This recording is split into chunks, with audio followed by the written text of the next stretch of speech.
ಇವತ್ತು ಈ ಮಕ್ಕಳು ಪರೀಕ್ಷೆ ಬರೆಯೋಕ್ಕಾಗಲಿಲ್ಲ ಅಂತ ಹೇಳಿ 3 ಮಕ್ಕಳನ್ನ ತೋರಿಸಿ ಬಹಳ ದೊಡ್ಡ ಮಾನವೀಯತೆಯ ಹರಿಕಾರರ ಥರ ಮಾತಾಡ್ತಿದ್ದಾರೆ. ಅದೇ 22 ಲಕ್ಷ ಮಕ್ಕಳು ನೀಟ್ ಪರೀಕ್ಷೆಗೆ ತಯಾರಾಗಿ ಇನ್ನೇನು ಪರೀಕ್ಷೆ ಬರಿಬೇಕು ಅಂದಾಗ ಪ್ರಶ್ನೆ ಪತ್ರಿಕೆ ಲೀಕ್ ಆಯಿತು ಅಂತ ಹೇಳಿ ಅಷ್ಟು ಮಕ್ಕಳ ಭವಿಷ್ಯವನ್ನು ಬೀದಿಗೆ ತಳೆದ್ರಲ್ಲ. ನಿಮ್ಮದೇ ಅಲ್ವಾ ಧರ್ಮೇಂದ್ರ ಪ್ರಧಾನ್ ಬಿಜೆಪಿ ಮಂತ್ರಿ, ಅವ್ರ ರಾಜೀನಾಮೆನೇ ತಾನೇ ಕಾಕ್ರೋಚ್ಗಳು ಕೇಳ್ತಾ ಇರೋದು, ವಿದ್ಯಾರ್ಥಿಗಳು ಕೇಳ್ತಾ ಇರೋದು. ಟೆಲಿಗ್ರಾಮ್ ಮೂಲಕ ಪ್ರಶ್ನೆ ಪತ್ರಿಕೆ ಲೀಕ್ ಆಯಿತು, ಟೆಲಿಗ್ರಾಮ್ ಅನ್ನೇ ಬ್ಯಾನ್ ಮಾಡಿದ್ದೇವೆ. ಅಯ್ಯೋ ಮಕ್ಕಳ, ಪ್ರಶ್ನೆ ಪತ್ರಿಕೆ ಲೀಕ್ ಯಾಕಾಯ್ತು?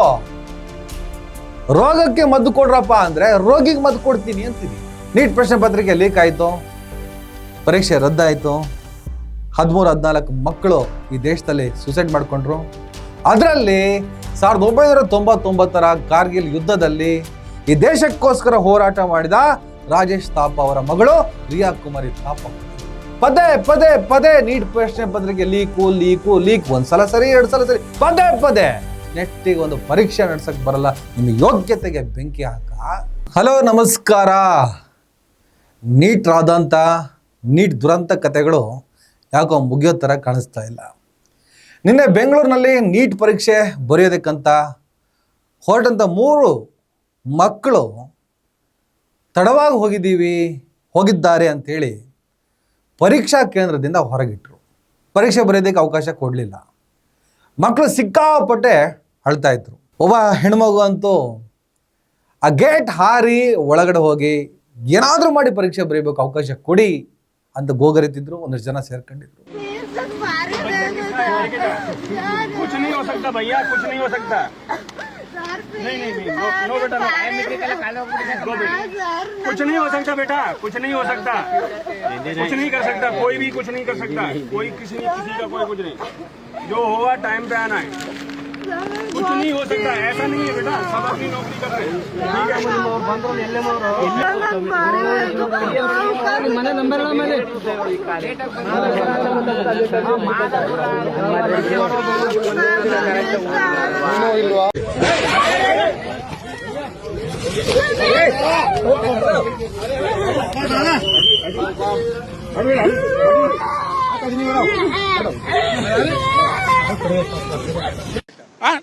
हर पूरा इंडिया को, ऑल इंडिया सबको मालूम है कि आज 21 को नीट एग्जाम है करके, मगर आज ये कांग्रेस की रैली रखे है. तो कांग्रेस की रैली किधर? इधर ही है, पैलेस ग्राउंड पे. तो 3 आवर्स से इधर रोड ब्लॉक है, तो बच्चे कैसे आएंगे इधर? ಏನೊಂದು ಅರ್ಧ ಗಂಟೆ 10 ನಿಮಿಷ 1/4 ಗಂಟೆ ತಡ ಆಗಿತ್ತು. ಅವಕಾಶ ಕೊಡಿ, ವರ್ಷ ಇಡೀ ಕಷ್ಟಪಟ್ಟು ಓದಿದ್ದೀವಿ. ನೀಟ್ ಬರೆದು ನಾನು ಡಾಕ್ಟರ್ ಆಗಬೇಕು. ಒಂದು ಕಡೆ ನೀಟ್ ಪರೀಕ್ಷೆ ಪ್ರಶ್ನೆ ಪತ್ರಿಕೆ ಲೀಕ್ ಆಗಿದೆ ಅಂತ ಹೇಳಿ ರದ್ದಾಗುತ್ತೆ. ವರ್ಷಗಳ ಕಾಲ ಕಷ್ಟಪಟ್ಟ ಶ್ರಮಪಟ್ಟ ನಮ್ಮ ಬದುಕನ್ನೇ ಮುಡಿಪಿಟ್ಟಂತಹ ಪ್ರಯತ್ನಗಳೆಲ್ಲ ನಾಶ ಮಾಡಿಬಿಡ್ತೀರಿ. ಈಗೇನೋ ನೀಟ್ ಪರೀಕ್ಷೆ ನಡೀತಿದೆ, ಎಕ್ಸಾಮ್ ಬರೀಬೇಕು ಅಂದರೆ ಏನು 5-10 ನಿಮಿಷ ಲೇಟ್ ಆಗಿದ್ದಕ್ಕೆ ಅವಕಾಶನೇ ಕೊಡುತ್ತಿಲ್ಲ. ಏನು ನಿಮ್ಮ ಕತೆ? ಏನಾದರೂ ಮಾಡ್ಬೋದಲ್ಲ? ಈ ಥರದ ಚರ್ಚೆಗಳು ನಡೀತಾ ಇದ್ವು. ಆ ಮಕ್ಕಳು ಅಳ್ತಾ ಇರೋದು ನೋಡಿ ನಿಜಕ್ಕೂ ನನಗೂ ಭಾಳ ಬೇಸರ ಆಯ್ತು ರೀ, ಭಾಳ ದುಃಖ ಆಯಿತು. ಆದರೆ ನಾವಿಲ್ಲಿ ಒಂದಿಷ್ಟು ರೂಲ್ಸ್ ರೆಗ್ಯುಲೇಷನ್ಸ್ಗಳನ್ನು ಕೂಡ ಮಾತಾಡಬೇಕು. ಸಾವಿರಾರು ಲಕ್ಷಾಂತರ ಜನ ನಿನ್ನೆ ಪರೀಕ್ಷೆ ಬರೆದಿದ್ದಾರೆ. ಬೆಂಗಳೂರಿನಲ್ಲೇ ಸಾವಿರಾರು ಜನ ಪರೀಕ್ಷೆ ಬರೆದಿದ್ದಾರೆ. ಅದರಲ್ಲಿ 3 ಮಕ್ಕಳು ಆ ಪರೀಕ್ಷೆ ಸಮಯ ಏನು 2 ಗಂಟೆ ಇತ್ತು, ಆ ಸಮಯಕ್ಕೆ ಕರೆಕ್ಟಾಗಿ ರೀಚ್ ಆಗದೆ ಪರೀಕ್ಷೆ ಬರೆಯುವಂಥ ಅವಕಾಶವನ್ನು ಕಳ್ಕೊಂಡಿದ್ದಾರೆ. ಅವರ ಕಣ್ಣೀರಿಗೆ ನನಗೂ ದುಃಖ ಆಗುತ್ತೆ. ಆದರೆ ಸಮಯಕ್ಕೆ ಸರಿಯಾಗಿ ಹೋಗ್ಬೇಕಲ್ಲ. 11 ಗಂಟೆಯಿಂದ 1:30 ಗಂಟೆಯವರೆಗೂ ಬಯೋಮೆಟ್ರಿಕ್ ಸಿಸ್ಟಮ್ ಇದೆ. ಹಾಲ್ ಟಿಕೆಟ್ ಎಲ್ಲ ಮ್ಯಾಚ್ ಆಗಬೇಕು, ಎಲ್ಲ ಚೆಕಿಂಗ್ ಆಗಬೇಕು. ಸುಮ್ಮನೆ ಎಕ್ಸಾಮ್ಗಳು ನಡೆಯಲ್ಲ. ಪರೀಕ್ಷೆಗಳು ಅದರದ್ದೇ ಆದಂಥ ರೀತಿ ರಿವಾಜ್ಗಳಲ್ಲಿ ನಡೀತಾ ಹೋಗ್ತವೆ. ಕೆಲವು ನೀತಿ ನಿಯಮಗಳು ಬೇಕಾಗ್ತವೆ. ಕರುಣೆ, ಪ್ರೀತಿ, ಮಮಕಾರ ಎಲ್ಲದೂ ಇರಬೇಕು. ಕೆಲವು ಕಡೆ ಇರಲ್ಲ. ಪ್ರಶ್ನೆ ಪತ್ರಿಕೆ ಲೀಕ್ ಮಾಡಿ ಎಷ್ಟೋ ಜನರ ಬದುಕನ್ನು ಹಾಳು ಮಾಡ್ತಾರಲ್ಲ, ಅಲ್ಲೆಲ್ಲೋ ಕರುಣೆ ಮಾನವೀಯತೆಗಳು ಇರಲ್ಲ. ಆದರೆ ಇಲ್ಲಿ ಆ ಗೇಟನ್ನು ಕಾಯುವಂಥ ಸೆಕ್ಯೂರಿಟಿ ಬಿಡಲಿಲ್ಲ, ತಡೆದ ಅಂಥೇಳಿ ಆತನನ್ನು ಬೈಯುವಂಥ ಪರಿಸ್ಥಿತಿ ಇಲ್ಲ. ಆತನ ನೌಕರಿ ಮಾಡ್ತಾ ಇದ್ದಾನೆ, ಆತ ನೀತಿ ನಿಯಮಗಳನ್ನು ಫಾಲೋ ಮಾಡ್ತಾ ಇದ್ದಾನೆ. 11 ಗಂಟೆಯಿಂದ 1:30ವರೆಗೂ ವಿದ್ಯಾರ್ಥಿಗಳಿಗೆ ಪರೀಕ್ಷಾ ಕೇಂದ್ರಕ್ಕೆ ಪ್ರವೇಶ ಮಾಡುವಂಥ ಅವಕಾಶ ಇದೆ. ಸುಮಾರು 2.5 ಗಂಟೆ ಇದೆ. ಆಯ್ತು, ಬೆಂಗಳೂರಿನಲ್ಲಿ ಟ್ರಾಫಿಕ್ ಇನ್ನಿತರ ಸಮಸ್ಯೆ ಇರ್ತವೆ, 100ಕ್ಕೆ 100 ಇದೆ. ಇವೆಲ್ಲ ನಮಗೆ ಅರ್ಥ ಆಗಬೇಕು. ನಾವು ಫಸ್ಟ್ ಹೊರಟ್ಬಿಡ್ಬೇಕು.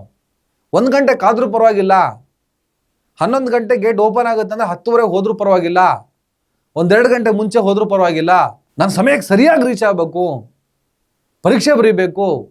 ಈ ಧಾವಂತಗಳು ಮಕ್ಕಳಲ್ಲೇ ಇರಬೇಕು. ಮಕ್ಕಳಿಗಿಂತ ಹೆಚ್ಚಾಗಿ ಪೇರೆಂಟ್ಸ್ಗಳಿಗಿರ್ಬೇಕಾಗುತ್ತೆ, ಪೋಷಕರಿಗೆ ಇರಬೇಕಾಗುತ್ತೆ. ಮಕ್ಕಳಿಗೆ ಆದಷ್ಟು ಬೇಗ ರೆಡಿ ಮಾಡಿ ಕಳಿಸ್ಕೊಡ್ಬೇಕು. ಎಲ್ಲ ಪರೀಕ್ಷೆಗಳು ಹೀಗೇನೆ ನಡೆಯೋದು. ಮೆಜೆಸ್ಟಿಕ್ಕಲ್ಲಿ 12 ಗಂಟೆಯಿಂದ ಬಸ್ ಸಿಕ್ಕಿಲ್ಲ, ಇನ್ನಿತರ ಕಾರಣಗಳನ್ನ ಮಕ್ಕಳು ಹೇಳ್ತಾ ಇದ್ರು. ಇರಲಿ, ಆ ಮಕ್ಕಳ ಪರಿಸ್ಥಿತಿ ಇದೆ. ಇದ್ರ ಜೊತೆಗೆ ಈಗ BJPಗೆ ಸಿಕ್ಕಾಪಟ್ಟೆ ಆ ಮಕ್ಕಳ ಮೇಲೆ ಕರುಣೆ ಬಂದ್ಬಿಟ್ಟಿದೆ. ಸರ್ಕಾರವನ್ನು ನಡೆಸೋರಿಗೆ ಸಣ್ಣ ಕಾಮನ್ ಸೆನ್ಸ್ ಇದ್ದೇ ಇರ್ತದೆ. ಪರೀಕ್ಷೆ ಹೇಗೆ ನಡೆಯುತ್ತೆ, ಪರೀಕ್ಷೆ ಯಾವ ರೀತಿ ನಡೆಸಬೇಕು, ಈ ಪರೀಕ್ಷೆಗಳು ಒಂದು ಸರ್ಕಾರದ ಅಡಿಯಲ್ಲೇ ನಡೆಯೋದಲ್ವ. ಒಂದಿಷ್ಟು ಕಾಲ ರಾಜ್ಯವನ್ನು ಮತ್ತು ದೇಶವನ್ನು ಆಳ್ತಾ ಇರೋರಿಗೆ ಒಂದು ಸಣ್ಣ ಮಟ್ಟದ ಕಾಮನ್ ಸೆನ್ಸ್ ಇಲ್ಲ ಅಂದರೆ ಅದು ದುರಂತ. ಹೋಗಲಿ, ಪರೀಕ್ಷೆ ಬರ್ದೇನೋದು ಅಭ್ಯಾಸ ಇದೆಯಾ, ಓದ್ಕೊಂಡಿದ್ದೀರಿ.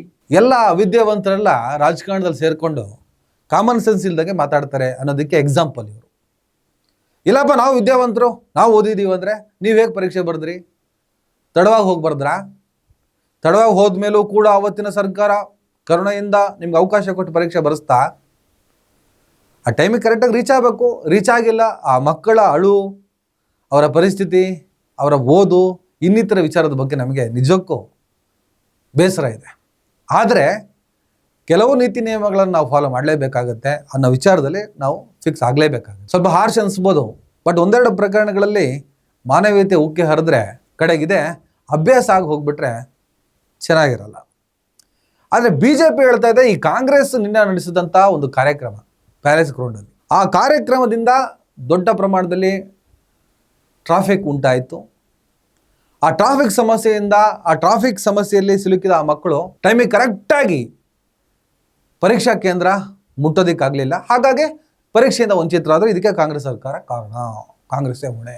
ಆ ಮಕ್ಕಳ ಭವಿಷ್ಯವನ್ನು ಹಾಳು ಮಾಡಿದ ಕಾಂಗ್ರೆಸ್ ಸರ್ಕಾರ ವಿಚಾರ ವಿಸರ್ಜಿಸಬೇಕು, ಮುಖ್ಯಮಂತ್ರಿ ರಾಜೀನಾಮೆ ಕೊಡಬೇಕು, ಏನೇನೋ ಸ್ಟೇಟ್ಮೆಂಟ್. ಅದೇ ಪ್ಯಾಲೇಸ್ ಗ್ರೌಂಡಿನ ರಸ್ತೆಯಲ್ಲಿ ಇದೇ ಹೆಬ್ಬಾಳ ಯಲಹಂಕ ಮೂಲಕ 100 ವಿದ್ಯಾರ್ಥಿಗಳು ಹೋಗಿ ಪರೀಕ್ಷೆ ಬರೆದಿದ್ದಾರೆ. ಕೆಲವು ಮಕ್ಕಳು ತಡವಾಗಿದ್ದಕ್ಕೆ ಬೇರೆ ಬೇರೆಯದ್ದೇ ಕಾರಣಗಳಿದ್ದಾವೆ. ಆ ಪೋಷಕರ ಅಜಾಗರೂಕತೆಯನ್ನು ಕೂಡ ನಾವು ಮಾತಾಡಬೇಕಾಗ್ತದೆ. ಸಣ್ಣ ಮೈಮರೆವು, ಸಣ್ಣ ಉಡಾಫೆ ಕೂಡ ದೊಡ್ಡ ಮೊತ್ತದ ದಂಡವನ್ನು ತೆರಬೇಕಾಗ್ತದೆ. ಆದರೆ ಕರ್ನಾಟಕದಲ್ಲಿ ಕಾಂಗ್ರೆಸ್ ನಿನ್ನೆ BK ಹರಿಪ್ರಸಾದ್ ಅವರು ಅಧ್ಯಕ್ಷರಾಗಿ, KPCC ಅಧ್ಯಕ್ಷರಾಗಿ ಅವರ ಪದಗ್ರಹಣ ದೊಡ್ಡ ಕಾರ್ಯಕ್ರಮ ಮಾಡಿದ್ರು, ಲಕ್ಷಾಂತರ ಜನ ಸೇರಿದ್ರು. ಈ ಕಾರಣಕ್ಕೆ ಒಂದಿಷ್ಟು ಟ್ರಾಫಿಕ್ ಜಾಮ್ ಆಯಿತು. ಅದೇನೇ ಸಿದ್ಧತೆ ಬದ್ಧತೆ ಮಾತಾಡಿದ್ರು, ಲಕ್ಷಾಂತರ ಜನ ಸೇರೋ ಕಡೆ ಟ್ರಾಫಿಕ್ಕು ಸ್ವಲ್ಪ ಸಮಸ್ಯೆ ಆಗ್ತದೆ. ಅದೇನೇ ಸಿದ್ಧತೆ ಬದ್ಧತೆ ತೋರಿಸಿದ್ರು ಕೂಡ ಆಗಿದೆ, ಸಮಸ್ಯೆ ಆಗಿದೆ.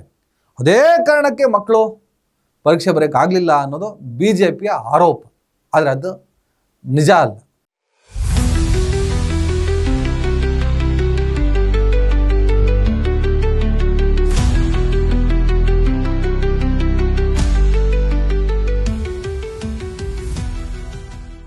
Awesome Aesthetic Clinic, your transformation partner. Rajajinagar, Bengaluru. BJPಯವರು ಎಲ್ಲಾದರೂ ಧರ್ಮಗಳ ವಿಚಾರ ಇದ್ದರೆ, ಹಿಂದೂ ಮುಸ್ಲಿಂ ಕಾನ್ಸೆಪ್ಟ್ ಇದ್ದರೆ ಇಮಿಡಿಯೇಟಾಗಿ ಬಂದು ಹಿಂದೂಗಳು ಅಪಾಯದಲ್ಲಿದ್ದವ್ರಿ ಅಂತ ಹೇಳ್ಬಿಟ್ಟು ಡೈಲಾಗ್ಗಳನ್ನು ಒಗಾಯಿಸಿ ಗಲಾಟೆಗಳನ್ನು ಮಾಡ್ತಾರೆ ಕಿರಿಕ್ ಪಾರ್ಟಿಗಳು. ಇವತ್ತು ಈ ಮಕ್ಕಳು ಪರೀಕ್ಷೆ ಬರೆಯೋಕ್ಕಾಗಲಿಲ್ಲ ಅಂಥೇಳಿ 3 ಮಕ್ಕಳನ್ನು ತೋರಿಸಿ ಭಾಳ ದೊಡ್ಡ ಮಾನವೀಯತೆಯ ಹರಿಕಾರರ ಥರ ಮಾತಾಡ್ತಿದ್ದಾರೆ. ಅದೇ 22 ಲಕ್ಷ ಮಕ್ಕಳು ನೀಟ್ ಪರೀಕ್ಷೆಗೆ ತಯಾರಾಗಿ ಇನ್ನೇನು ಪರೀಕ್ಷೆ ಬರಿಬೇಕು ಅಂದಾಗ ಪ್ರಶ್ನೆ ಪತ್ರಿಕೆ ಲೀಕ್ ಆಯಿತು ಅಂತ ಹೇಳಿ ಅಷ್ಟು ಮಕ್ಕಳ ಭವಿಷ್ಯವನ್ನು ಬೀದಿಗೆ ತಳೆದ್ರಲ್ಲ, ನಿಮ್ಮದೇ ಅಲ್ವಾ ಧರ್ಮೇಂದ್ರ ಪ್ರಧಾನ್ BJP ಮಂತ್ರಿ, ಅವ್ರ ರಾಜೀನಾಮೆನೇ ತಾನೇ ಕಾಕ್ರೋಚ್ಗಳು ಕೇಳ್ತಾ ಇರೋದು, ವಿದ್ಯಾರ್ಥಿಗಳು ಕೇಳ್ತಾ ಇರೋದು. ಟೆಲಿಗ್ರಾಮ್ ಮೂಲಕ ಪ್ರಶ್ನೆ ಪತ್ರಿಕೆ ಲೀಕ್ ಆಯಿತು, ಟೆಲಿಗ್ರಾಮನ್ನೇ ಬ್ಯಾನ್ ಮಾಡಿದ್ದೇವೆ ಅಯ್ಯೋ ನನ್ನ ಮಕ್ಕಳ ಪ್ರಶ್ನೆ ಪತ್ರಿಕೆ ಲೀಕ್ ಯಾಕಾಯ್ತು? ರೋಗಕ್ಕೆ ಮದ್ದು ಕೊಡ್ರಪ್ಪ ಅಂದ್ರೆ ರೋಗಿಗೆ ಮದ್ದು ಕೊಡ್ತೀನಿ ಅಂತೀರಿ. ಸುಮಾರು 13-14 ಮಕ್ಕಳು 2026 ಜೂನ್ 16 ನೀಟ್ ಪರೀಕ್ಷೆ ರದ್ದಾಗಿದ್ದಕ್ಕೆ ಆತ್ಮಹತ್ಯೆ ಮಾಡಿಕೊಂಡ್ರು. ರಾಜಸ್ಥಾನ, ಉತ್ತರ ಪ್ರದೇಶ, ಮಧ್ಯಪ್ರದೇಶ, ತಮಿಳುನಾಡು, ಗುಜರಾತ್, ಉತ್ತರಾಖಂಡ್, ಮಹಾರಾಷ್ಟ್ರ, ಗೋವಾ, ದೆಹಲಿ ಮುಂತಾದ ರಾಜ್ಯಗಳಲ್ಲಿ ಈ ಮಕ್ಕಳ ಆತ್ಮಹತ್ಯೆ ಪ್ರಕರಣಗಳು ಬೆಳಕಿಗೆ ಬಂದವು. ಉತ್ತರಾಖಂಡದ ಯೋಧ ರಾಜೇಶ್ ಥಾಪಾ ಅಂತೇಳಿ 1999 ಕಾರ್ಗಿಲ್ ಯುದ್ಧದಲ್ಲಿ ಹೋರಾಡಿದಂತಹ ಧೀರ ವೀರ ಸೈನಿಕ. ಆ ಯೋಧನಿಗೆ ತನ್ನ ಮಗಳನ್ನ ಡಾಕ್ಟರ್ ಮಾಡಬೇಕು ಅಂತ ಆಸೆ. ರಿಯಾ ಕುಮಾರಿ ಥಾಪಾ ಅಂತ 23 ವರ್ಷದ ಆತನ ಮಗಳು ನೀಟ್ ಪರೀಕ್ಷೆಗೆ ತಯಾರಾದ್ಲು, ಡಾಕ್ಟರ್ ಆಗಬೇಕು. ಅಪ್ಪ ಯೋಧ, ಮಗಳು ಡಾಕ್ಟರ್. ಅಪ್ಪಂದು ಒಂಥರ ದೇಶ ಸೇವೆ, ಮಗಳದ್ದು ಇನ್ನೊಂಥರ ಜನರ ಸೇವೆ. ಪಬ್ಲಿಕ್ ಸರ್ವಿಸ್ ಮಾಡಬೇಕಂತ ಹೊರಟಂತ ಕುಟುಂಬದ ಕಥೆ ಇದು. ನೀಟ್ ಪ್ರಶ್ನೆ ಪತ್ರಿಕೆ ಲೀಕ್ ಆಯಿತು, ಪರೀಕ್ಷೆ ರದ್ದಾಯಿತು, 13-14 ಮಕ್ಕಳು ಈ ದೇಶದಲ್ಲಿ ಸೂಸೈಡ್ ಮಾಡಿಕೊಂಡ್ರು.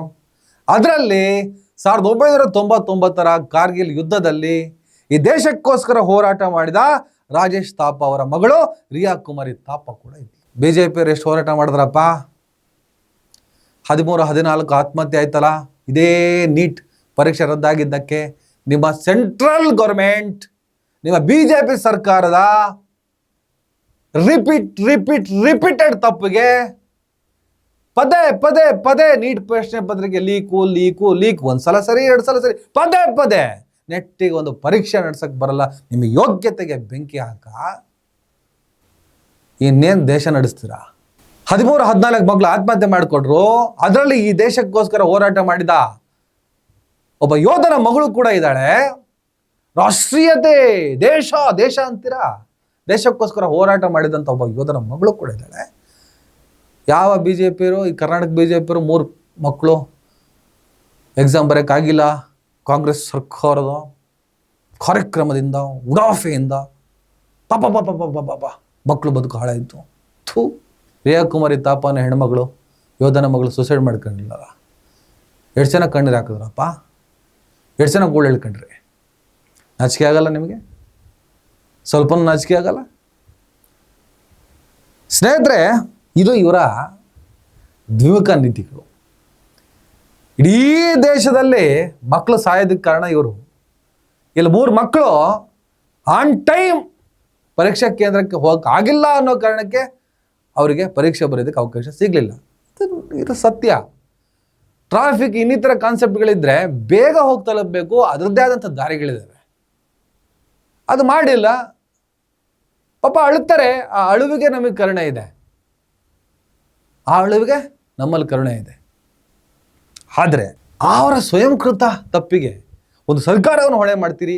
ಸರ್ಕಾರ ಅದಕ್ಕೆ ಹೊಣೆನೇ ಆದರೆ ಆ ಸರ್ಕಾರವನ್ನು ಕೂಡ ನಾವು ಖಂಡಿಸ್ತೀವಿ, ಟೀಕಿಸ್ತೀವಿ, ಮುಲಾಜೆ ಇಲ್ಲ. ಆದರೆ ಅದಕ್ಕಿಂತ ಹೆಚ್ಚಾಗಿ, ಅದಕ್ಕಿಂತ ಮಿಗಿಲಾಗಿ ಇಡೀ ದೇಶದಲ್ಲಿ ಮಕ್ಕಳ ಸಾವಿಗೆ ಕಾರಣ ಆದಂತಹ ನಿಮ್ಮ ದುರ್ಬಲ ಆಡಳಿತವನ್ನು ನೀವೇ ಯಾಕೆ ಪ್ರಶ್ನೆ ಮಾಡಿಕೊಂಡಿಲ್ಲ? ಕನ್ನಡಿ ಮುಂದೆ ನೀವ್ಯಾಕೆ ನಿಲ್ಲುವ ಪ್ರಯತ್ನ ಮಾಡಿಲ್ಲ? ಇದನ್ನು ಮಾತಾಡಲ್ಲ, ಸೆಲೆಕ್ಟೆಡ್ ಆಗಿ ಹೋಗ್ತೀರ. ಹಾಗಾಗಿನೇ ನಿಮ್ಮ